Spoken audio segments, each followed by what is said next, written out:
نبی خصوصاً مخدوم سید اشرف جہانگیر دستگیر رضی اللہ تعالیٰ عنہ۔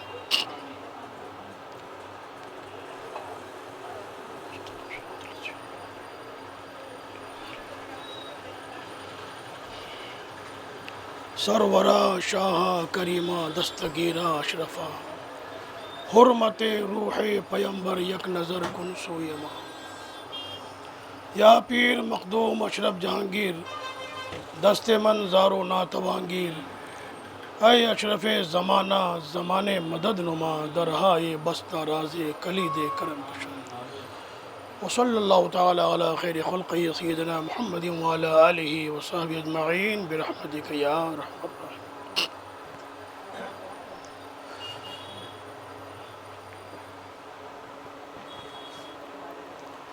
الراحمین۔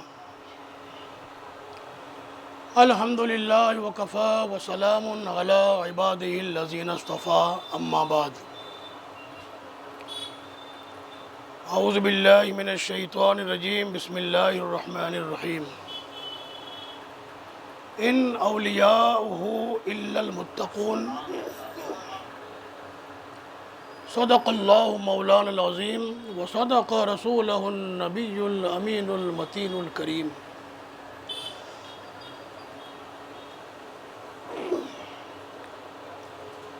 برادران ملت اسلامیہ، میرے بھی سرپرست اور شہر پونا کے نمائندہ قائد حضرت حافظ و قاری مولانا ضمیر الدین صاحب، خطیب و امام جامع مسجد، اور عزیز القدر حافظ و قاری عمران صاحب اشرفی، تمام حاضرین اور سننے والے سامعین، السلام علیکم ورحمۃ اللہ وبرکاتہ۔ جس چاہ سے حضرت حافظ صاحب نے مجھے دعوت عطا فرمائی اور اس کے مطابق حاضر بھی ہوا، مسلسل سفر کی وجہ سے، مختلف مقامات کے آب و ہوا کی وجہ سے آواز تھوڑی متاثر ہے، زیادہ کچھ عرض نہ کر سکوں گا۔ بس یہ ہے کہ سرکار مخدوم پاک کی بارگاہ میں ان کے نام پر حاضری ہو گئی، جس طرح میری بھی حاضری ہو گئی، یہ ہماری اور ہم سبوں کی خوش قسمتی ہے۔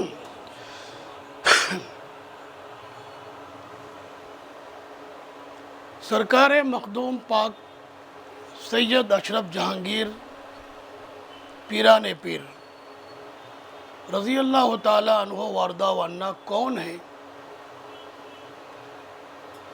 یہ میں یا حافظ صاحب کے تاثرات اگر رکھوں تو شاید اس میں کوئی مبالغہ ہو سکتا ہے، شک و شبہ ہو سکتا ہے۔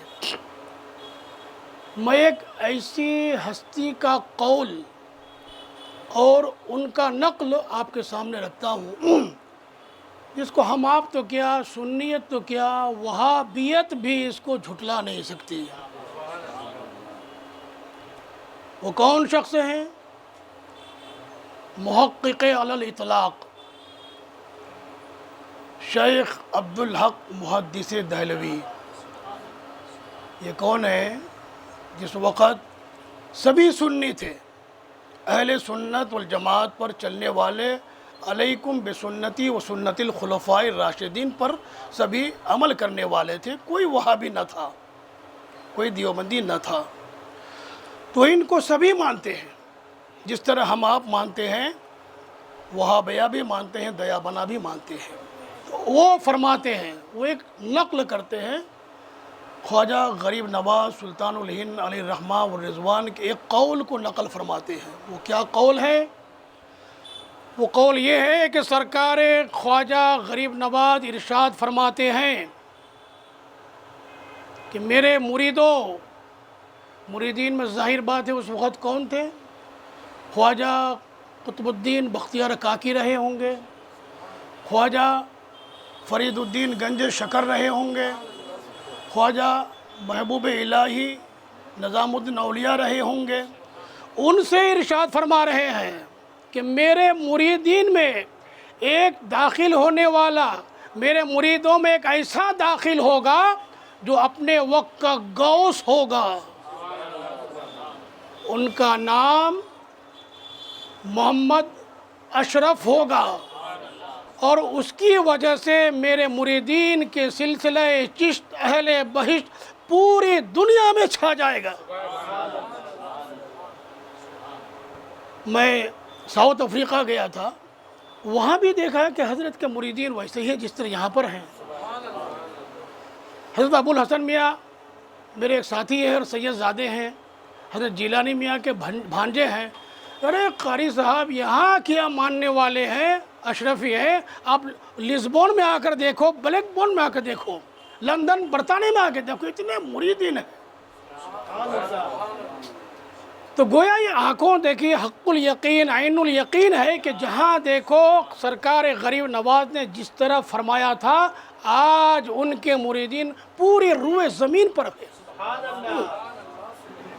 اور بعض صوفیاء کرام فرماتے ہیں سمندر کے اندر بھی ہے۔ یہ بات ہماری آپ کی سمجھ میں نہیں آئے گی، لیکن صوفیاء کرام فرماتے ہیں کہ سلطان مخدوم اشرف جہانگیر رضی اللہ تعالیٰ عنہ کے کسی خلیفہ نے کہا کہ حضور یوں تو ہم دیکھتے ہیں کہ آپ کے مریدین پوری روئے زمین پر ہے، کیا آپ کا کوئی مرید سمندر کے اندر بھی ہے؟ اسی وقت ایک شخص نمودار ہوا، سمندر کے اندر سے نمودار ہوا۔ یہ تو آپ مانتے ہیں نا کہ اللہ کی مخلوق ہر جگہ ہے، تو اللہ تعالیٰ اگر اپنے مخلوقات میں سے انسان کو سمندر کے اندر بسا دے تو اس میں کوئی بڑی بات نہیں، ہو سکتا ہے۔ تو ایک شخص داخل ہوا کہ ہاں میں مخدوم پاک کا مرید ہوں، اور میں اکیلا نہیں، وہاں ایک دنیا آباد ہے، وہ سب کے سب مخدوم اشرف جہانگیر کے مریدین ہیں۔ غوث کا مقام کیا ہے؟ سرکار مخدوم پاک غوث ہے نا، غوث کا مقام کیا ہے؟ یہ میرے لیے اور آسانی ہو گئی، یہاں جتنے بھی اسماء گرامی ہیں یہ سب کے سب اپنے وقت کے صحابی تو ہیں، کوئی تابعی بھی ہیں، لیکن سب کے سب غوث بھی ہیں۔ امام علی مرتضیٰ کرم اللہ وجہہ الکریم یہ بھی غوث ہیں، صدیق اکبر وہ بھی غوث ہیں، عمر فاروق غوث ہیں۔ یہ مقام غوثیت سے اونچا مقام صحابیت کا ہے بے شک، لیکن صحابی ہونے کے ساتھ ساتھ وہ غوث بھی ہیں۔ جیسے ہمارے حافظ صاحب حافظ ہیں، لیکن ان سے بڑا مقام قاری کا ہے، تو وہ قاری بھی ہے، قاری تو ہے لیکن حافظ ہے کہ نہیں؟ حافظ صاحب عالم ہیں لیکن حافظ تو ہے نا۔ تو ویسے یہ حضرت علی مرتضیٰ کرم اللہ وجہہ الکریم صحابی ہیں، داماد نبی ہیں، وہ سب فضیلتوں کے ساتھ ساتھ وقت کے غوث ہیں۔ اچھا غوث کا کام کیا ہوتا ہے کہ پورے اللہ کے نظام کو سنبھالنا، روحانیت کی دنیا میں کہاں کیا ضرورت ہے اس سب کی تکمیل کرنا ہے نا۔ دنیا کیسے چلے گی؟ اللہ نے ایک نظام قائم فرمایا ہے، تو اس کا ناظم اعلیٰ غوث پاک کے ہاتھ میں دیا ہے۔ جو وقت کے غوث ہوتے ہیں نا ان کے ہاتھ میں دیا جاتا ہے۔ تو مولا علی وہ غوث ہیں، امام حسن مجتبیٰ وہ غوث ہیں، حسین رضی اللہ تعالیٰ وہ غوث ہیں، امام زین العابدین وہ غوث ہیں، امام محمد باقر وہ غوث ہیں، امام جعفر صادق وہ غوث ہیں، امام موسیٰ کاظم یہ بھی غوث ہیں، اور امام علی رضا غوث ہیں، امام محمد نقی، امام حسن عسکری تک یہ سبھی غوث اعظم ہیں، غوثیت کبریٰ کے مقام پر فائز ہیں۔ اور ان کے بعد ابھی جو غوثیت کبریٰ کے مقام پر فائز ہیں اور غوث اعظم پیران پیر دستگیر محی الدین شیخ عبد القادر جیلانی رضی اللہ تعالیٰ۔ اب غوثیت کبریٰ کے آخری مقام پر یعنی آخری غوث جو ہیں وہ غوث اعظم ہیں، ان کے بعد جو غوث ہوں گے وہ امام مہدی رضی اللہ تعالیٰ عنہ وہ ہوں گے۔ اور اس بیچ جو ہزاروں سال یا سینکڑوں سال کا عرصہ ہے وہ کون ہوں گے؟ کسی مبالغہ کے بغیر عرض کر رہا ہوں کہ ابھی جو جتنے بھی غوث ہوں گے وہ سب کے سب نائب غوث اعظم ہوں گے۔ تو معلوم یہ ہوا کہ سلطان سید محمد اشرف جہانگیر سمنانی کچھو چھوی وہ اس وقت کے غوث ہیں اور نائب غوث اعظم ہیں، اپنے وقت کے غوث ہیں اور نائب غوث اعظم ہیں، غوثیت کبریٰ کا دستار آپ کے سر پہ ہے۔ ولایت کوئی اگر عبادت کرے ریاضت کرے ولی ہو جاتا ہے، لیکن سند وہاں سے ملتی ہے کہ چوچا مقدسہ حضرت کی جہاں بارگاہ ہے، تربت پر انوار ہے، مزار اقدس ہے، ہر جمعرات کو میٹنگ ہوتی ہے، فلاں جگہ کے ولی کا انتقال ہو گیا، وہاں کس کو قطب بنایا جائے، کسی کو ابدال بنایا جائے، کس کو اوتاد بنایا جائے، کس کو نقبہ بنایا جائے، وہاں سب پاس ہوتا ہے، سند میں مہر لگتی ہے، پھر وہاں پر ولایت کا ولی کو مقرر کیا جاتا ہے۔ اور آپ یقین مانیے دنیا کوئی نہیں چلاتا ہے، دنیا اللہ چلاتا ہے، اللہ چلاتا ہے، اور اس نظام کو اللہ تبارک تعالیٰ نے اپنے محبوبین کے ہاتھوں مقرر کر دیا ہے۔ یہ غوث کا مرتبہ ہوتا ہے۔ ولایت جیسی عظیم نعمت اور سب سے بڑی نعمت ہم آپ کہہ سکتے ہیں، اسی بارگاہ سے بڑھتی ہے، تقسیم ہوتی ہے، اور اس سے بڑا ان کا مقام کیا ہوگا۔ سرکار غوث پاک رضی اللہ تعالیٰ عنہ، ایک معمولی سی مثال دے رہا ہوں میں کہ ان کا مقام و مرتبہ کیسا ہے۔ فرماتے ہیں کہ اگر میرا کوئی مرید مشرق میں ہو، ستر کھل جائے، میں مغرب میں ہوں تو وہیں سے اس کا سر ڈھانپ دوں گا۔ ہزاروں میل کی دوری پر اگر میں رہوں، گویا میرا مرید میری نظروں کے سامنے ہوتا ہے، کس حال میں ہوتا ہے، کیسا ہوتا ہے۔ تو اے لوگوں، پونا میں اگر تم کسی مسئلے میں مشکل میں مبتلا ہو، غوث پاک کو پکارو، تو غوث اعظم تو خود ہی وعدہ فرماتے ہیں کہ میرا مرید جہاں سے مجھے آواز دے گا، میں اس کی حاجت مندی کو آ جاؤں گا۔ ایک بار کہیے، یا غوث المدد، یا غوث المدد، یا غوث المدد، اغیثنی اغیثنی اغیثنی یا غوث۔ مشکل میں ہو، غوث اعظم کو پکار لو، انشاءاللہ مشکل ضرور دور ہو جائے گی، یا کم سے کم تو ہو جائے گی۔ یقین جتنا بڑا کامل ہوگا اتنے ہی بڑے آپ کامیاب بھی ہوں گے، یاد رکھنا۔ سرکار غریب نواز علی الرحمہ والرضوان کا زمانہ تھوڑا بعد کا ہے غوث اعظم سے۔ غوث اعظم پیران پیر دستگیر رضی اللہ تعالیٰ عنہ وردہ عنہ، ان کی بارگاہ میں خاتون آئی۔ بتانا یہ چاہ رہا ہوں کہ یہ اللہ کے لوح محفوظ میں یہ ان کا بھی کنٹرول کیسا ہے۔ علامہ اقبال نے کہا تھا نا کہ محمد سے وفا تو نے تو ہم تیرے ہیں، یہ جہاں چیز کیا ہے، لوح و قلم تیرے ہیں۔ کیا مطلب ہوا اس شعر سے؟ کیا سمجھے آپ؟ اس شعر کا مطلب کیا ہوا؟ مطلب یہ ہے کہ دنیا کیا چیز ہے۔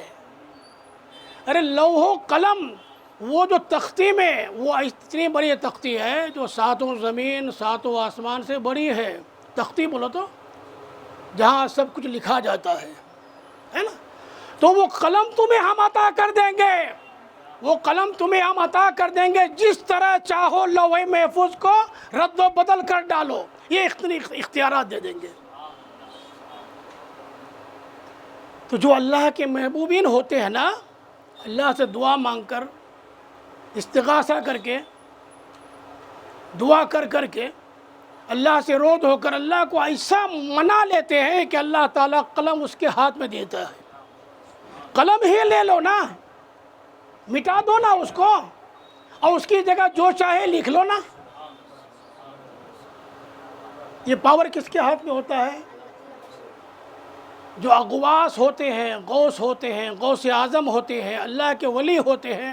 اور علامہ اقبال نے تو کہا کہ مومن کے بھی ہوتے ہیں، مومن کی بھی یہ شان ہے کہ تقدیریں ان کی دعا سے بدل جاتی ہیں۔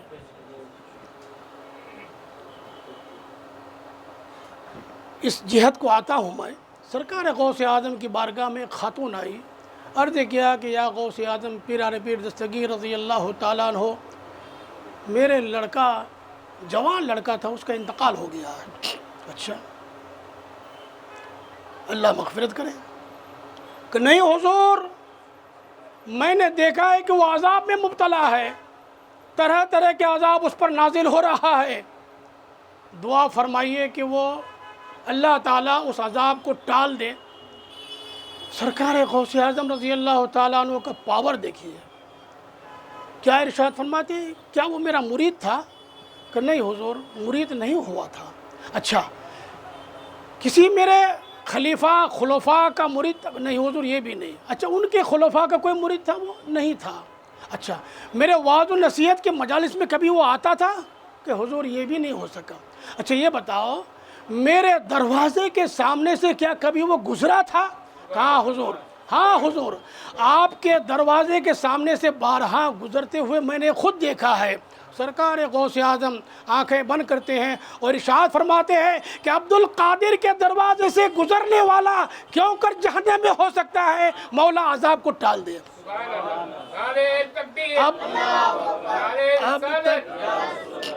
اب تک جو عذاب میں مبتلا تھا، خاتون کو بھی وجد آ گیا، جھومنے لگی، عرض کیا کہ حضور اب میں جو کشف کرتی ہوں کہ وہ اب اس پر عذاب نہیں بلکہ وہ جنت کے باغوں میں ٹہل رہا ہے۔ ایک پل میں ایک جہنمی کو غوث اعظم نے جنتی کر دیا، یہ انہی کی شان ہے نا؟ جسے چاہے جنتی کر دے، جسے چاہے ولی بنا دے، جسے چاہے اوتاد بنا دے، جسے چاہے عقبہ بنا دے، جسے چاہے نجبا بنا دے، جسے چاہے پبلک میں، عوام میں اس کو بالکل مقبول کر دے نا۔ تو مقبولیت، قبولیت، منافرت، نفرت، یہ تمام چیزیں من جانب اللہ ہوا کرتی ہے، اور غوث اعظم پیران پیر دستگیر رضی اللہ تعالیٰ عنہ کے اور جو اغواس ہوتے ہیں ان کی بارگاہوں سے ہوا کرتی ہیں۔ اس لیے لوگوں بڑے خوش نصیب ہو، نماز تو پڑھتے ہو، ایسی جگہ نماز پڑھتے ہو جہاں ایک اللہ کا مقدس ولی آرام فرما ہے۔ حضرت سبحان صاحب ولی رحمۃ اللہ تعالیٰ، ان کو کیا سمجھتے ہیں آپ؟ بڑی ہستی ہے۔ میں نے بعض روایات پڑھی ہیں کہ ان کا مقام و مرتبہ اور آج سے نہیں، سینکڑوں سالوں سے لوگ یہاں آتے ہیں، منتیں جو مانگتے ہیں، اللہ تعالیٰ ان کے فضل سے، ان کی دعا سے، ان کے وسیلے سے اس کو قبول فرماتا ہے، عطا کرتا ہے۔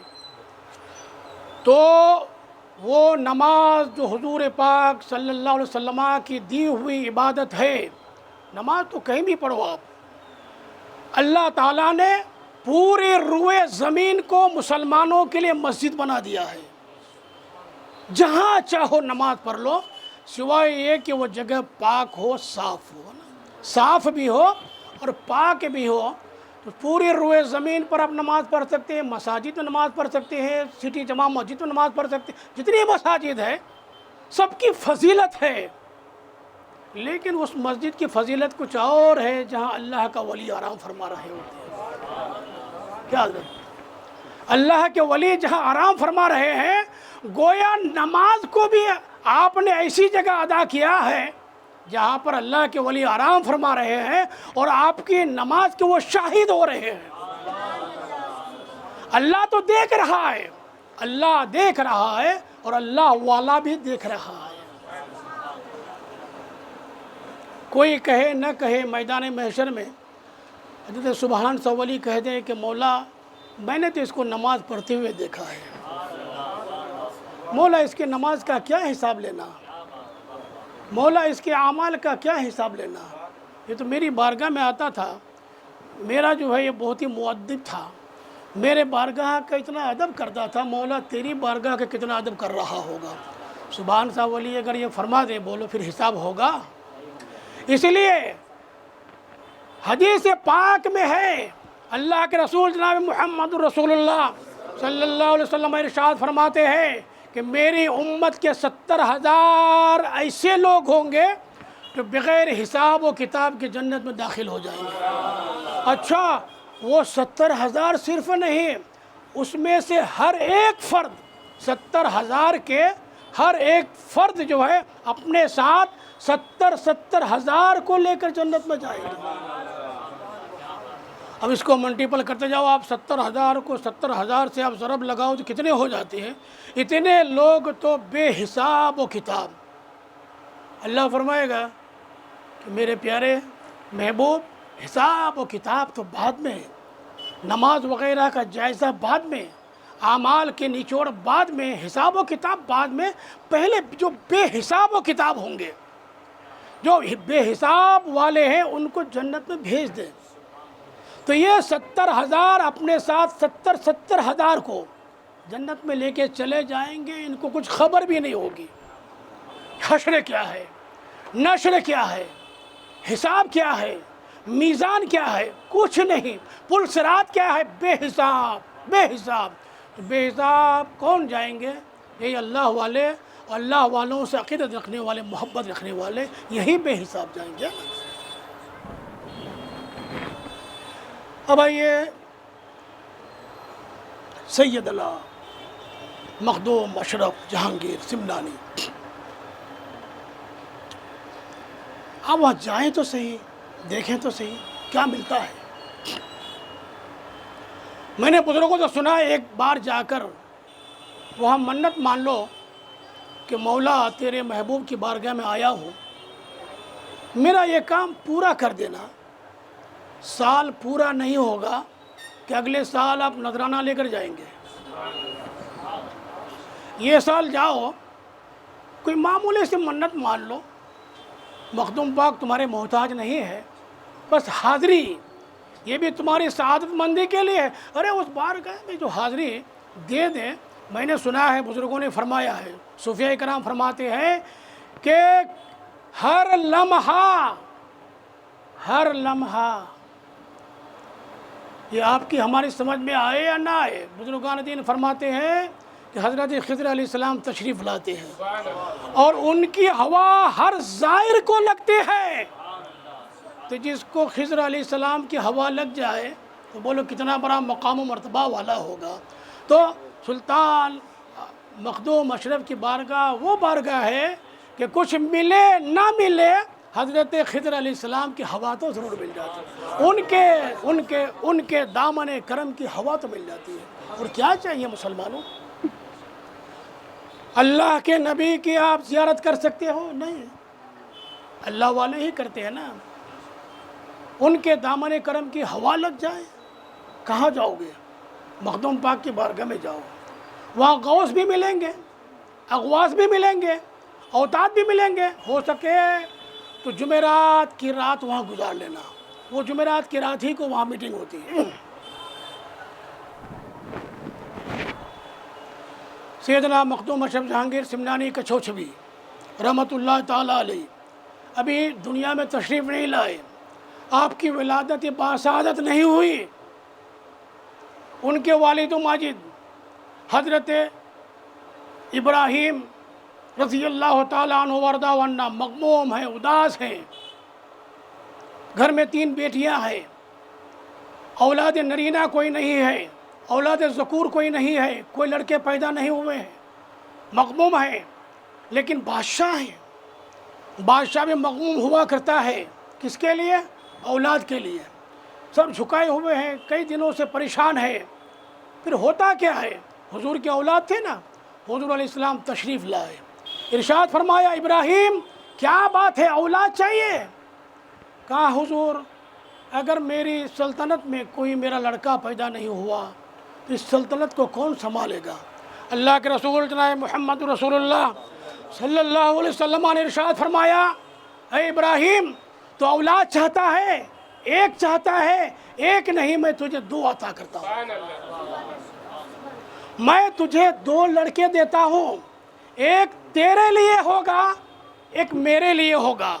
ایک تیری سلطنت بادشاہت کو سنبھالے گا، اس کا نام عارف ہوگا، اور جو میری سلطنت کو، میرے دین کو سنبھالے گا، اس کا نام محمد اشرف ہوگا۔ تو جن کی ولادت کی خبر، ولادت کی خوشخبری، ولادت کی نوید جاں خود آقا علیہ السلام دیں اور فرمائے کہ میرے دین کا نگہبان ہوگا. حضور فرمائے کہ میرے دین کا نگہبان ہوگا. کتنا بڑا مقام ہوگا صاحب ان کا. سرکار غوث پاک رضی اللہ تعالیٰ عنہ کے رشتہ داری تھے.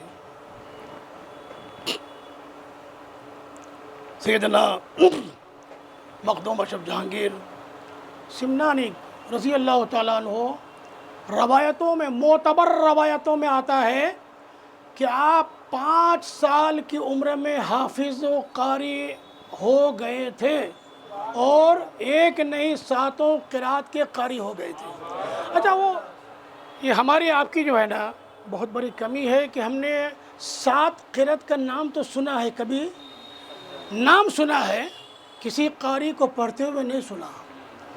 اور شہر پونا میں 7 روایت کے قاری ہے بھی نہیں. ہاں، میرے نظر میں ایک حافظ قاری محمد عارف صاحب جو حسن بھائی کے داماد ہیں، وہ 7 روایت کے قاری ہیں. یہ قرآن کو کئی روایتوں سے پڑھ سکتے ہیں. روایات کیا ہے صاحب؟ جیسے پڑھتے ہیں الحمدللہ رب العالمین الرحمن الرحیم مالک یوم الدین. یہ ایک روایت ہوئی ہے. اب اسی کو آپ سنیے گا غور سے. الرحمن الرحیم مالک یوم الدین. ملکی، مالکی کو ملکی، ایک روایت ہے ملکی. اور ایک روایت اور سنیں آپ، الرحمن الرحیم مالک یوم الدین. یعنی رحیم 2 میم ہے نا، اس کو جمع کرنا ہے، مت کرنا ہے، ادغام کرنا ہے. یہ اس طرح کی روایت ہے. جیسے پڑھتے ہیں اَأَنْتُمْ أَشَدُّ خَلْقًا أَمِ السَّمَاءُ بَنَاهَا بَنَيْهَا. یہ روایت الگ الگ ہے. اَأَنْتُمْ ہے حافظ صاحب، اس کو ایسے ہی پڑھ سکتے ہیں ایک روایت کے مطابق، أَنْتُمْ أَشَدُّ خَلْقًا أَمِ السَّمَاءُ بَنَاهَا بَنَيْهَا. ہر جہاں جہاں حمزہ آئے گا وہاں سکتہ کرنا ہے. تو یہ روایتیں ہیں. تو حضرت مخدوم اشرف جہانگیر سمنانی کچھوچھوی یہ 7 قرات کے حافظ اور قاری بھی ہو چکے تھے 5 سال کی عمر میں. اور 14 سال کی عمر میں اس روئے زمین پر، عرش پر، فرش پر جتنے علوم ہو سکتے ہیں سارے علوم کو اپنے سینے میں اتار لیا تھا. حافظ بھی تھے، قاری بھی تھے، عالم بھی تھے، مجدد بھی تھے، مفتی بھی تھے، مجتہد بھی تھے. وہ تمام انوار و تجلیات کو اپنے سینے میں اتار لیا تھا. کتنے سال میں؟ 14 سال میں. صرف 14 سال میں. باپ بادشاہ تھے، بادشاہ تھے نا. بادشاہ کا بیٹا تو بادشاہ ہی ہوگا چونکہ وہ بڑے تھے. محمد عارف چھوٹے تھے، اور جب یہ 14 سال کے تھے وہ 12 سال کے رہے ہوں گے اور 11 سال کے رہے ہوں گے. تو حضرت سلطان ابراہیم رضی اللہ تعالیٰ عنہ نے ان کو بادشاہ بنا دیا. 12 سال تک آپ نے بادشاہت کی. ہم آپ نماز پڑھیں، تہجد پڑھیں، کوئی بڑی بات نہیں ہے صاحب. صبح سے شام تک ہماری مصروفیات ہوتی ہیں، رات میں کچھ وقت نکال لیتے ہیں. لیکن بادشاہ وہ بادشاہ ہوتا ہے اپنے رعایا کے ہر چیز کا خیال رکھتے ہوئے، ان کی ضرورتوں کا خیال رکھتے ہوئے اور سنت پر عمل کرتے ہوئے. عمر فاروق رضی اللہ تعالیٰ عنہ رات میں ڈیوٹی کرتے تھے کہ میرے رعایا میں کوئی بھوکا تو نہیں سویا ہے، کوئی ضرورت مند تو نہیں ہے.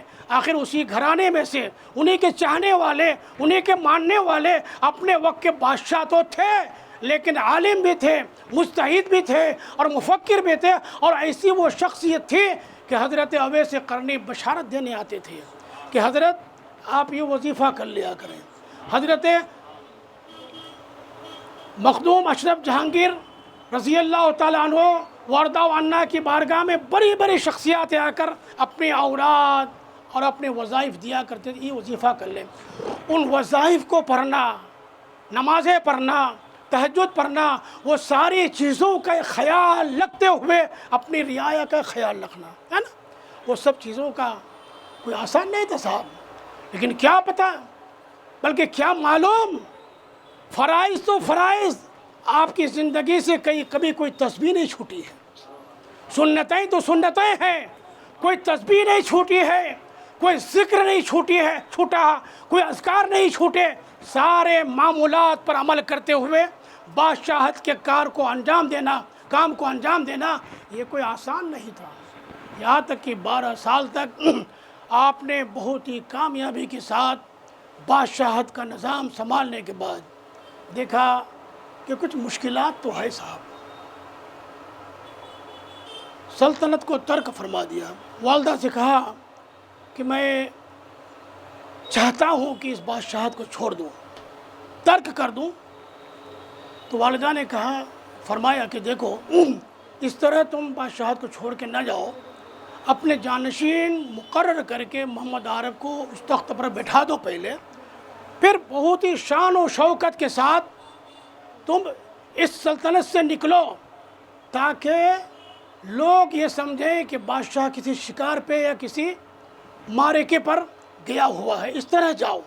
چنانچہ آپ بہت ہی شان و شوکت کے ساتھ سلطنت کو ترک فرما کر اس دنیا سے، بادشاہت کی دنیا سے، یہ دنیا کی ایک جو نظام ہے اس نظام کو چھوڑ کر اللہ کے نظام میں داخل ہوتے ہوئے یہاں تک کہ آپ اتنی دور پیادہ چلتے ہوئے، وہ جو سلطنت سے آپ کو گھوڑے سواری یہ وہ لاؤ لشکر ملے، ایک مقام پر لا کر سب کو چھوڑ دیا، پیادہ چل پڑے، ہے نا، چل پڑے۔ غور فرمائے آپ، ہم اہل دنیا اس معمولی سی دنیا کو حاصل کرنے کے لیے کیا کیا نہیں کرتے ہیں۔ کوئی اگر معمولی سا کارپوریٹر بن جائے تو سب سے پہلے شہر کے باہر جا کر کوئی ایک اچھا سا انتظام کر لیتا ہے تاکہ وہاں آرام سے رہ سکے، شہر کے ماحول سے دور جا کر ہر چیز کا انتظام کرتے ہوئے اس کو جو وہاں رہا کرتے ہیں نا، بڑے سا پراپرٹی ہے یہ وہ سب۔ اچھا، اس کرسی کو حاصل کرنے کے لیے پھر کتنے جھوٹ، بے ایمانی، مکاری، جھگڑے، لفڑے، یہ وہ، حرام و حلال ہر چیز کا بالائے طاق رکھتے ہوئے تمام حدود کو پار کر کے ایک معمولی سی کرسی کو حاصل کرتے ہیں فقط 5 سال کے لیے، اور وہاں بادشاہت کسی کی مانگی ہوئی یا دی ہوئی نہیں تھی، بلکہ وراثتی بادشاہت تھی۔ 12 سال تو آپ خوشی سے رہے، اگر 12 جگ بھی وہاں رہتے کوئی آپ کو اس تخت سے اتارنے والا نہیں تھا، بخوشی اللہ کی رضا کے لیے بادشاہت کو چھوڑ دیا۔ دنیا داروں کے لیے بہت بڑی تعلیم ہے کہ دنیا کے لوگوں اس چیز کو حاصل کرنے کے لیے جس کو بہت زیادہ محنت مشقت کرتے ہو تو اس کی مثال تو ایسی ہے کہ کوہ کندن کہ براوردن، کہ پہاڑ کو کھودا اور چوہیا نکلا۔ اتنی بڑی دنیا کو جو تم حاصل کرنے کے لیے اتنے جدوجہد، حاصل کیا ہوتا ہے؟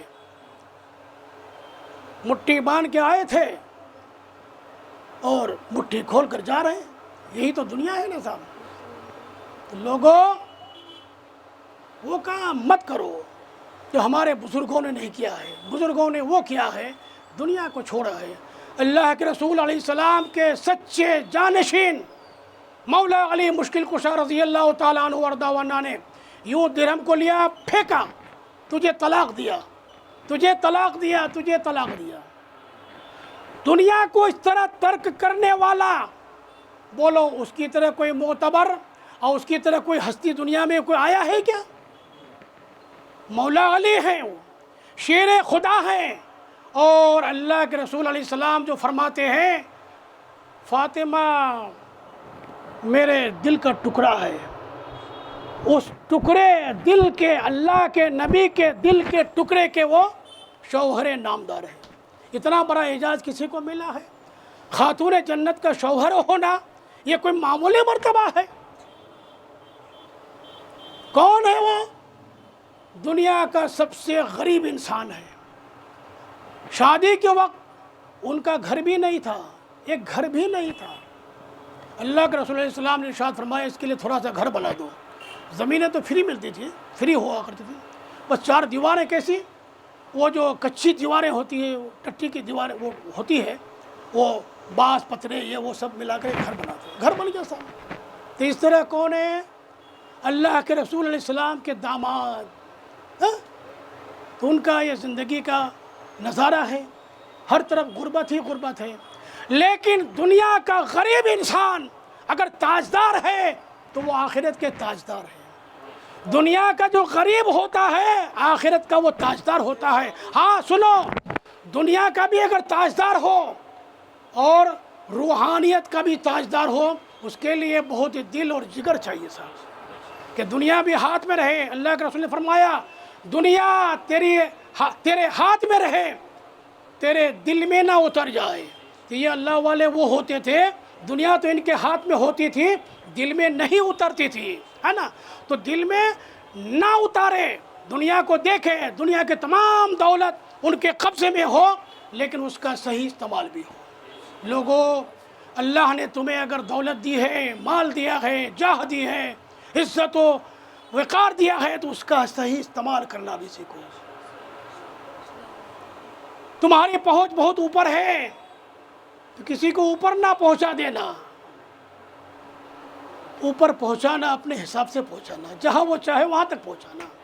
تو مخدوم پاک علیہ الرحمہ والرضوان نے بادشاہت کو، سلطنت کو ترک فرما کر وہاں تو بہت کچھ حاصل کر چکے تھے، بس ایک چیز کی تلاش تھی. وہ کیا؟ پیر کی تلاش کے لیے مختلف بارگاہوں میں گئے. کبھی سلسلہ قادریہ میں گئے، کبھی سلسلہ بہاؤالدین نقشبندی علیہ الرحمہ کی بارگاہوں میں گئے، ان کے خلفاؤں کے پاس گئے، کئی بارگاہوں میں گئے. سب نے کہا کہ آپ کو ہم کیسے مرید کر سکتے ہیں؟ کہاں آپ اور کہاں میں؟ یعنی ایک بڑی ہستی ہے، آپ کے لائق تو ہم نہیں ہیں، آپ کو ہم مرید کیسے کر سکتے ہیں؟ اس طرح سے آپ ہر جگہ مایوس ہوئے کہ اللہ کیا دنیا ہے، کیا تیرے نیک بندوں کی، کیا بڑی ہستیوں کی دنیا میں کمی ہے؟ مجھے ایسی جگہ پہنچا دے جہاں پر میں اپنا پیر مرشد حاصل کر سکوں، جہاں پر میں ارادت کر سکوں، مرید ہو سکوں. اللہ تبارک تعالیٰ نے آپ کے سینے کو شرح فرما دیا اور بنگال کی زمین کو ان کی آنکھوں کے سامنے رکھ دیا کہ یہ تیرے پیر رہے، وہ سرزمین رہی. ہزاروں میل کی دوری، سواریاں تھی، چھوڑ دیا پا پیادہ. اس کی بھی بڑی فضیلت ہے. نام و نمود کے لیے نہیں، شہرت کے لیے نہیں. آج بھی ایک حاجی جا رہا ہے، اس کے پیچھے ہزاروں کیمرے لگے ہوئے ہیں، جا رہا ہے، ثاقب بھائی جا رہے ہیں، ثاقب بھائی یہاں ہیں، ثاقب بھائی کھا رہے ہیں، ثاقب بھائی سو رہے ہیں، ثاقب بھائی نماز پڑھ رہے ہیں، ہے نا. اس زمانے میں کوئی کیمرہ نہیں تھا صاحب. ان کا کام جو ہے کوئی یہ بھی آسان نہیں ہے. پاپ پیادہ حج کو جانا بہت بڑے کمال کی بات ہے، لیکن ان کی حرکتوں کو ہماری نظریں دیکھ رہی ہیں. اس سے بھی بڑا مشکل کام وہ تھا کہ ایران سے چل کر افغانستان سے پاکستان، ہندوستان، اور آج کی طرح روڈ وہ بنے نہیں تھے، روشنی نہیں تھی، لائٹیں نہیں تھی، خوب اندھیرا ہی اندھیرا تھا، بیابان تھے، صحرا تھے، پانی کا کوئی انتظام نہیں تھا، سائے کا کوئی انتظام نہیں تھا. سفر تو آج بھی لوگ پیدل کرتے ہیں اور اس زمانے بھی پیدل کیا کرتے تھے، لیکن آج کا سفر، اس وقت کا سفر کچھ الگ ہی ہوا کرتا تھا. القصہ مختصر، وقت بھی ہو رہا ہے. مخدوم پاک علیہ الرحمہ والرضوان کی داستان حیات اتنی مفصل ہے کہ کئی مجالس بھی اگر ہو تو کچھ چیزیں آپ کے سامنے رکھی جا سکتی ہیں. مختصر یہ ہے کہ حضرت مخدوم پاک رضی اللہ تعالیٰ عنہ وارضہ عنہ جب ہندوستان تشریف لائے تو پہلا واقعہ، پہلا مقام ان کا جو ہے بہار کی زمین پر ملتا ہے کہ وہاں ایک اللہ کے ولی حضرت شرف الدین یحییٰ منیری رحمۃ اللہ تعالی علیہ جو مخدوم بہار تھے، اور ان کا آخری وقت کچھ ہو چکا تھا. آپ نے ارشاد فرمایا کہ دیکھو میرے رب سے ملنے کا وقت ہو گیا ہے. جب میں وصال کر جاؤں، اس دنیا سے انتقال کر جاؤں، ارتحال کر جاؤں، تو میرے جنازے کو اچھی طرح نہلا دھلا کر کفنا کر ایک جگہ رکھ دینا. خبردار کوئی نماز نہ پڑھانا. میری نماز جنازہ پڑھانے کے لیے ایک سید زادے ایران سے چل کر، تہران سے چل کر، سمنان سے چل کر یہاں آئے گا، اور وہ ایسا نورانی چہرہ ہوگا، تمام حلیہ بیان کر دیا. ریش مبارک ان کی سفید نہیں ہوگی بلکہ لال ہوں گی، چہرہ بالکل گلاب کی طرح ہوگا. اس طرح وہ شخص ہے. اور سنو، اپنے وقت کا وہ حافظ بھی ہوگا، قاری بھی ہوگا، ساتوں قرات کا قاری ہوگا، وقت کا مجتہد ہوگا، وہی میری نماز جنازہ پڑھائے گا. مخدوم بہار نے ان کو دیکھا نہیں تھا. ارے جس کو ہم دیکھا نہیں تھا یا دیکھا تھا، یہ ان آنکھوں کی بات نہیں ہے. ان آنکھوں کی بات ہماری سمجھ میں آتی ہے. جو ہم دیکھتے ہیں اس کو ہم حق کہتے ہیں، عین الیقین کہتے ہیں. آنکھوں نے دیکھا، آنکھوں کا علم ہوا، اس کو ہم عین الیقین کہتے ہیں. لیکن ایک آنکھ وہ بھی ہوتی ہے جو ظاہر نہیں، وہ باطن کی آنکھ ہوتی ہے. تو باطنی آنکھوں سے مخدوم بہار نے دیکھ لیا تھا، مشاہدہ کر لیا تھا کہ یہ مخدوم بنگال ہوں گے، مخدوم اشرف جہانگیر. ان کے لیے بشارت دے دی. مختصر یہ ہے کہ مخدوم پاک تشریف لائے، نماز جنازہ پڑھایا، نعش مبارک کو قبر میں اتار دیا گیا، مٹی برابر کر دی گئی. ابھی اذان دے کر لوگ چلے ہی تھے، فاتحہ پڑھ کے چلے ہی تھے کہ مخدوم بہار کے ایک ہاتھ باہر آ گیا. اب کسی مرے ہوئے کا ہاتھ باہر آ جائے تو بہت بڑی بات ہو گئی صاحب. تو مخدوم سب لوگ تو پریشان ہو گئے کہ کیا بات ہو گئی، کیا بات ہو گئی. مخدوم پاک سید اشرف جہانگیر رضی اللہ تعالیٰ عنہ مراقبہ فرمایا کہ اے لوگو، مریدو، تم حضرت کے غم میں بھول گئے کہ انہیں کی جو وصیت تھی ایک ٹوپی کی بھی تھی. وہ ٹوپی جو ہے ان کو تبرک میں ملی ہوئی تھی، وہ تبرک تم نے ان کو دیا نہیں ہے. چنانچہ ٹوپی فوراً لائی گئی کہ ہاں ہم سے کہا گیا تھا کہ ٹوپی ہمارے قبر میں رکھ دینا، ہم بھول گئے تھے. ٹوپی لائی گئی، ان کے ہاتھ میں رکھا گیا، اور فوراً جو ہے ہاتھ اندر چلا گیا ہے نا. یہ بات ہو گئی. پھر آپ کے تبرکات کو تقسیم کیا گیا. یہ تبرک فلاں خادم کو ملے، فلاں خلیفہ کو ملے، فلاں خلیفہ کو، تمام تبرکات تقسیم کر دیے گئے. اور آپ کا جبہ مبارکہ جو بہت ہی قیمتی جبہ تھا، اس کے لیے ذرا ایک تنازع کھڑا ہو گیا کہ جبہ کس کو دیا جائے. تو مخدوم پاک نے کہا میں نے نماز جنازہ پڑھائی، مجھے دے دیا جائے.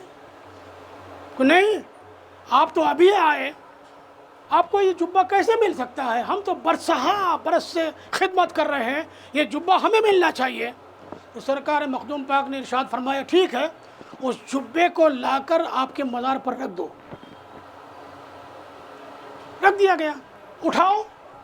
ایک شخص آیا، اٹھانا چاہا، پورا زور لگایا، طاقت لگائی، نہیں اٹھا سکے صاحب، مایوس ہو کر چلے گئے. دوسرا خلیفہ آیا، اس کو حاصل کرنا چاہا، نہیں اٹھا سکے. تیسرا آیا.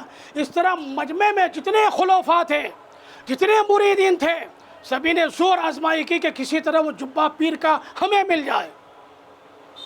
کوئی نہ اٹھا سکا.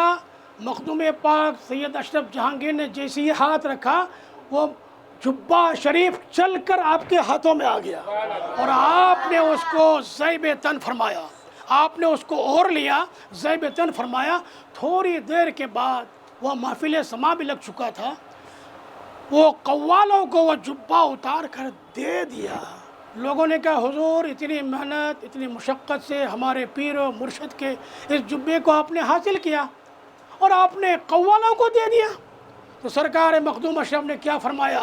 ارے تمہاری نظر ظاہر کو دیکھ رہی تھی، تم جبہ کے بیش قیمت کپڑے کو دیکھ رہے تھے، میں اس چیز کو نہیں دیکھ رہا تھا، اللہ نے مجھے اس سے زیادہ دیا ہوا ہے۔ ارے تم کیا سمجھتے ہو، میں اپنے وقت کا اگر جو بھی ہوں تمہاری نظروں کے سامنے ہوں، لیکن اپنے وقت کا بادشاہ بھی ہوں۔ میں نے بڑے بڑے جبے کو اتار دیے ہیں، چھوڑ دیے ہیں، ترک کر دیے ہیں۔ ہاں سنو، اس جبے کے ظاہری کپڑے کو میں نے نہیں، اس جبے کے اندر جو باطنی انوار تھے اس کے لیے اس کو حاصل کرنا چاہ رہا تھا، اور میں نے اس کو تھوڑی دیر پہن کر اس جبے میں جتنے انوار تھے، جتنے تجلیات تھی، جتنی روحانیت کے پرکے باہر تھے، وہ سب میں نے اپنے سینے میں اتار لیا ہے۔ اب مجھے اس کی ضرورت نہیں ہے، وہ اب کپڑا رہ گیا ہے، کپڑا میں نے دے دیا ہے، اس کی روحانیت کو میں نے لے لیا ہے۔ ایک بار درود پاک پر اللہم صلی علی وسلم۔ وقت ہے تھوڑا سا،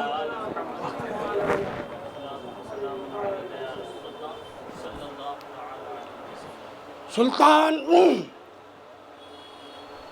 محمود غزنوی ہندوستان کے بادشاہ، معلوم ہے یہ کون ہے؟ بادشاہ تو وہی جانتے ہیں۔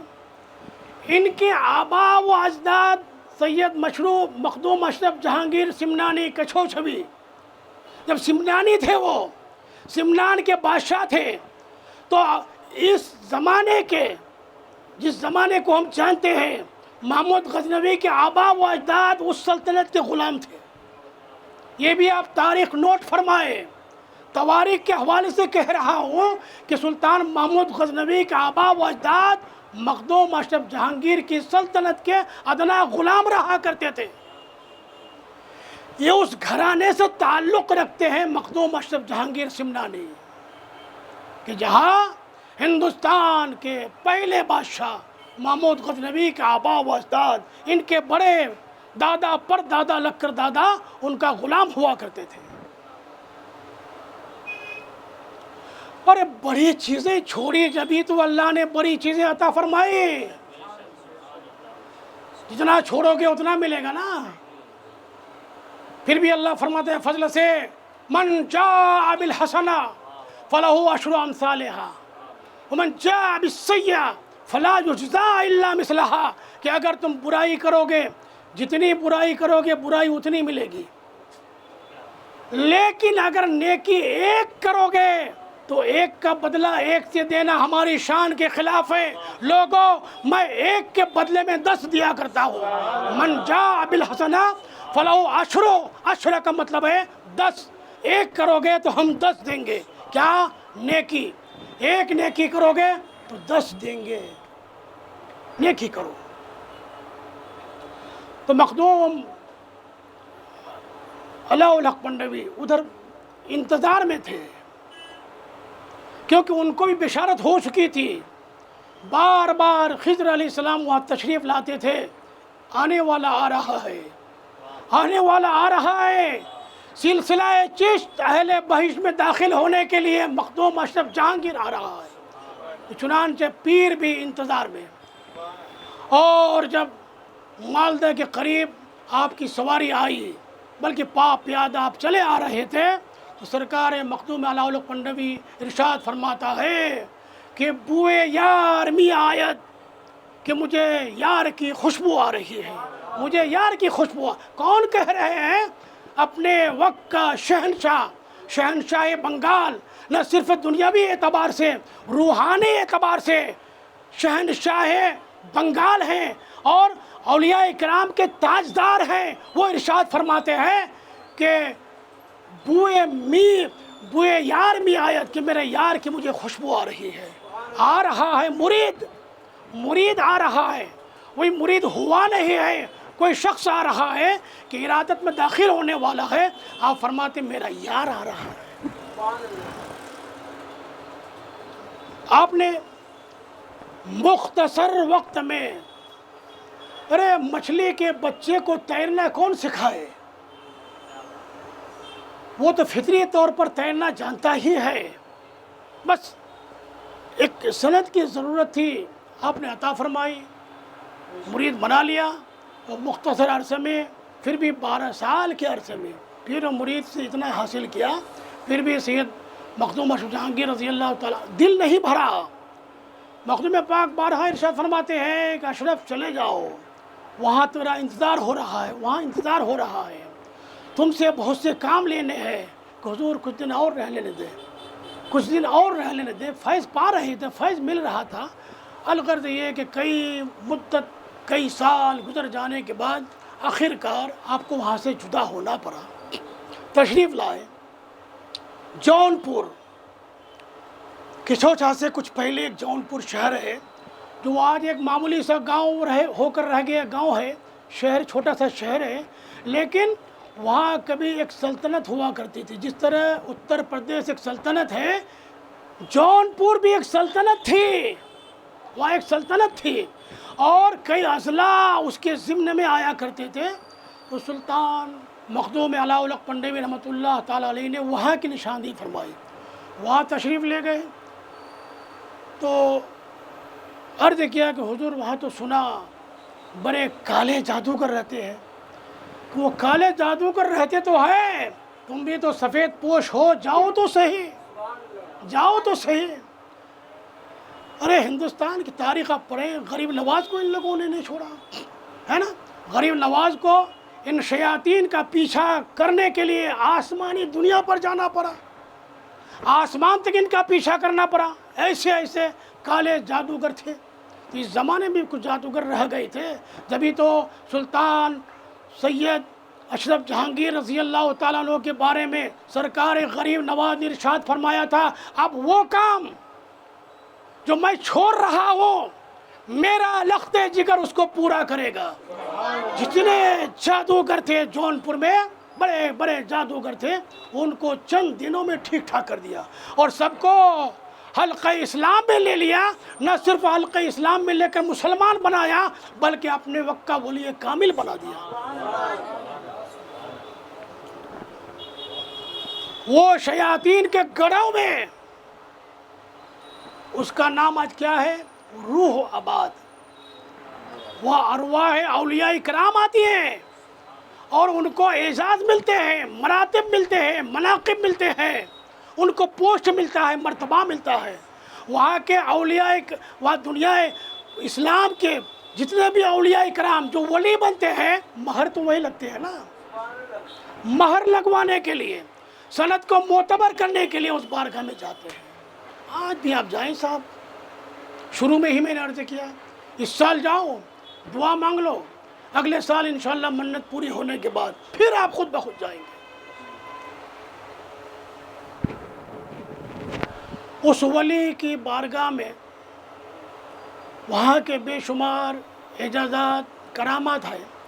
وہاں ایک نیر شریف بھی ہے. آپ کے مزار پر انوار کے 3 اطراف وہ، بلکہ دروازہ چھوڑ کر چاروں طرف وہ نیر ہی ہے. اس پانی میں یہ شفا ہے.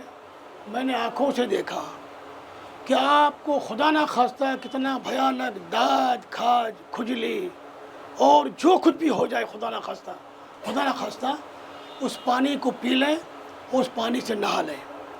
انشاءاللہ چند دنوں کے اندر آپ کو شفایاب ہو جائیں گے. چند دنوں کے اندر باطن خراب ہے وہ صاف ہو جائے گا، ظاہر خراب ہے وہ صاف ہو جائے گا. ارے بدن خراب ہے وہ صاف ہو جائے گا، دل خراب ہے وہ صاف ہو جائے گا، دماغ خراب ہے. آپ نے دیکھا نا، ہزاروں کی تعداد میں ایک مخدوم پاک کی بارگاہ میں، یہ مخدوم ثانی کی بارگاہ میں، سرکار سیدنا طفیل اشرف کی بارگاہ میں ہزارہ لوگ ایسے ہوتے ہیں جس کا دماغ خراب ہو چکا ہوتا ہے، چند دنوں میں دماغ صحیح ہو جاتا ہے. کتنے ہی بڑے بھوت پریت، دیو بھوت جنات، یہ وہ سب کالج جادو جتنے بھی ہوتے ہیں، سر پٹک پٹک کر وہی ختم ہو جاتے ہیں. سرکار مخدوم پاک جلا دیا کرتے، سب چل جاتے ہیں.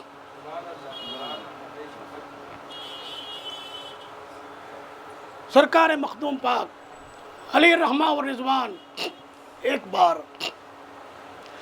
اپنے خاص مرید سے ارشاد فرمایا کہ میرے مریدین کتنے ہو گئے ہوں گے؟ حضور معلوم نہیں، ہزاروں کی تعداد میں ہیں، بلکہ لاکھوں کی تعداد میں ہیں. نام لکھے گئے ہیں. کہا حضور کچھ کے نام لکھے گئے ہیں، کچھ کے نام باقی ہیں. سرکار نے فرمایا سب کے نام لکھ لو. سب کے نام لکھ لیے گئے. سرکار مخدوم پاک نے فرمایا تمام اسماء کے دفاتر کو میرے پاس لاؤ، نیر کے پاس لے جاؤ. تو لوگوں نے سمجھا کہ شاید سرکار کا وقت ہو گیا ہے، ان چیزوں کو بہا دیں گے. لوگوں نے یہ سمجھا ہوگا کہ وہ تمام دفاتر جس میں تمام مریدین کے اسماء لکھے ہوئے تھے نیر شریف کے پاس لے جا کر رکھ دیا گیا. تو مخدوم پاک ہر ایک پنے کو، کاغذ کے صفحے کو پانی سے دھونے لگے. یہ بھی ان کی کرامت ہے کہ آپ کاغذ کو بھگوئیں، دھوئیں، رگڑیں تو ختم ہو جائے گا، نیست نابود ہو جائے گا. سرکار مخدوم پاک علیہ الرحمہ والرضوان ایک ایک صفحے کو الٹ پلٹ کر رہے ہیں، دھو رہے ہیں. اور کسی منہ لگو مرید نے عرض کیا کہ حضور یہ آپ کیا عمل فرما رہے ہیں کہ لوگوں میں نے ان کو مرید کیا ہے، میرے دست حق پرست پر ان لوگوں نے مجھے معتبر جان کر، مجھے اللہ کا ولی سمجھ کر میرے ہاتھ میں توبہ کی ہے. تو میں یہ چاہتا ہوں کہ ان کے ظاہری گرد و غبار کو نیر کے پانی سے دھو دوں تاکہ اللہ تعالیٰ ان کے گناہوں کو دھو دے. میں یہاں نیر کے پانی سے اس کے گناہوں کو دھو رہا ہوں، اللہ تعالیٰ ان کے گناہوں کو وہاں دھو رہا ہے. اور اسی سلسلے کا فیض ہے. سرکار غریب نواز ارشاد فرماتے ہیں کہ مولا میرا کوئی مرید بغیر توبہ کے نہ مرے. گویا توبہ کر کے مرے تو مسلمان ہو کر مرے. اللہ فرماتا ہے وَلَا تَمُوتُنَّ إِلَّا وَأَنْتُمْ مُسْلِمُونَ. اے لوگوں اس کی بڑی خبر رکھو، خبر گیری کرو، اعمال اچھے کرو. خدا نہ خواستہ مرتے وقت اگر ایمان گیا، مرتے وقت اگر اسلام گیا، ایمان کیوں جاتا ہے؟ سنو، ایمان اس کا جاتا ہے جس کا اسلام نہیں. اور سنو اسلام میں ایمان میں فرق کیا ہے؟ ایمان اللہ، رسول، کتابوں، ملائکہ، اس کو جنت جہنم کو ماننے کا نام ہے. ماننے کا نام ایمان ہے اور اس پر عمل کرنے کا نام اسلام ہے. نماز اسلام ہے، نماز پر ایمان لانا وہ ایمان ہے. نماز کو ماننا اسلام ہے اور نماز کو ادا کرنا، نماز کو ماننا ایمان ہے اور نماز کو ادا کرنا اسلام ہے. روزہ کو ماننا ایمان ہے، روزہ رکھنا اسلام ہے. قرآن کو ماننا ایمان ہے اور قرآن کی تلاوت وہ اسلام ہے. تو قرآن کی تلاوت کرو، نمازیں ادا کرو، روزے رکھو تاکہ تمہارے ایمان کے ساتھ ساتھ تمہارا اسلام بھی مکمل ہو. تو جس کا اسلام مکمل ہوگا اس کا ایمان مکمل ہوگا، اور جب ایمان مکمل ہوگا انشاءاللہ کفر کی موت تو وہ نہیں مرے گا. ایمان کی موت مرنا ہے. تو سرکار خواجہ غریب نواز ارشاد فرمایا کہ میرا مرید مولا کوئی بے ایمان ہو کر نہ مرے، ایمان والا ہو کر مرے تاکہ تیری جنت کے بہار کو دیکھے، تیری جنت کے باغات کو دیکھے. مولا کریم ہم سبوں کو سرکار غریب نواز کے معمولات پر اور سرکار مخدوم اشرف جہانگیر سمنانی رضی اللہ تعالیٰ عنہ وردہ و انا کے تمام فیوز و کرامات کا جو ہے بھرپور عطیہ عطا فرمائے. ان کے فیضان سے ہم سبوں کو بہرور فرمائے. لوگوں اس مسجد کو آباد کرو، یہاں پر نمازیں پڑھیں گے آپ کی نمازوں کے عین شاہد سرکار سبحان سا ولی ہوں گے، ہم بھی ہوں گے. ہم نے نماز پڑھی، ہم بھی ہوں گے، حافظ صاحب بھی ہوں گے، آپ بھی ہوں گے، قائد اہل سنت بھی ہوں گے. ہماری گواہی ایک طرف، ہماری شاہد ایک طرف.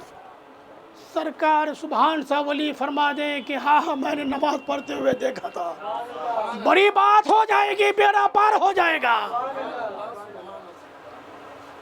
اور حضرت حافظ صاحب عمران اشرفی، ارے بھائی اللہ کے ولی نے جن کو اپنی بارگاہ میں منتخب فرمایا ہے وہ کوئی معمولی آدمی نہیں ہوگا. ان کے اب ظاہری وضاقتہ کو نہ دیکھیں، یہ دیکھیں کہ سرکار سبحان شاہ ولی نے ان کو مقرر کیا ہے نا۔ امام کا مرتبہ کیا ہوتا ہے؟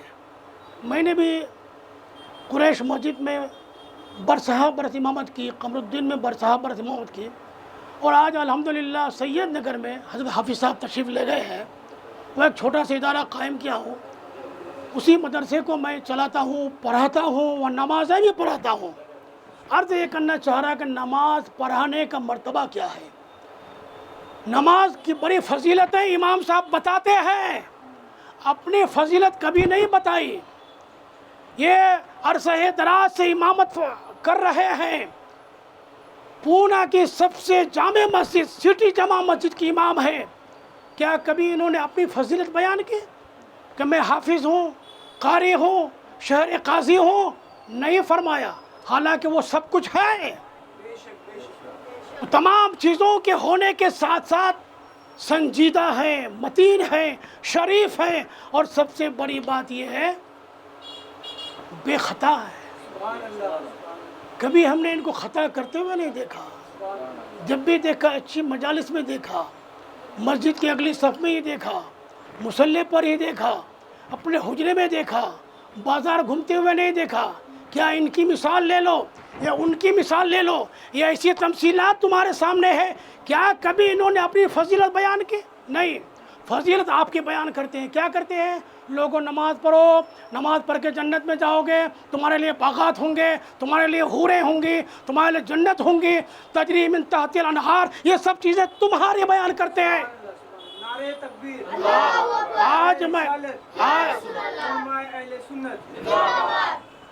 آج میں اماموں کی فضیلت بیان کر دوں۔ امام کیا ہے صاحب؟ امام کیا ہے؟ حضرت حافظ صاحب کی اقتداء میں 100 لوگ نماز پڑھتے ہیں، زیادہ جان تو 100 لوگ پڑھتے ہیں۔ ظہر کی نماز یہ پڑھائیں گے، 4 رکعت پڑھائیں گے۔ کتنی پڑھائیں گے؟ 5 بھی نہیں پڑھائیں گے، 3 بھی نہیں پڑھائیں گے۔ 3 پڑھائیں گے تو ہوگی نہیں، 5 پڑھائیں گے تو بھی نہیں ہوگی، 4 ہی پڑھانا ہے، قرآن پر عمل کرنا ہے، حدیث پر عمل کرنا ہے۔ تو ان کی 4 رکعت کا ثواب ملے گا۔ آپ 100 لوگ نماز پڑھیں گے، سب کو 4 رکعت نماز کا ثواب ملے گا۔ اور سنو، حدیث پاک بیان کر رہا ہوں، اللہ کے رسول علیہ السلام نے ارشاد فرمایا، ہر وہ نیکوکار، ہر وہ عامل جو اپنے عمل کے ذریعے معمول کرائے، ان کے بھی اعمال میں جتنے نیکیاں ہوتی ہے وہ سب نیکیوں میں سے حصہ ان کو بھی ملتا ہے۔ مطلب یہ ہے کہ ان کو تو ان کی 4 رکعت کا ثواب ملے گا، لیکن آپ کے 100 لوگوں کے 400 رکعت کا ثواب ان کو الگ سے ملے گا۔ آپ کو 4 رکعت کا ملے گا، آپ کو 4 رکعت کا ملے گا، ان کو 100 لوگوں کے 4 رکعت کا نماز کا ثواب، جو 400 رکعت ہوتے ہیں، تو گویا 404 رکعت نماز کا مستحق۔ کتنا بڑا اونچا مقام ہو گیا صاحب۔ ایک نماز کی بات ہے، ظہر کی بات کر رہا ہوں، عصر میں 4 رکعت پڑھائیں گے، مغرب میں 3 رکعت پڑھائیں گے، عشاء میں 4 رکعت پھر پڑھائیں گے، اگلے روز صبح 2 رکعت پھر پڑھائیں گے۔ یہ 17 رکعت نماز ہے،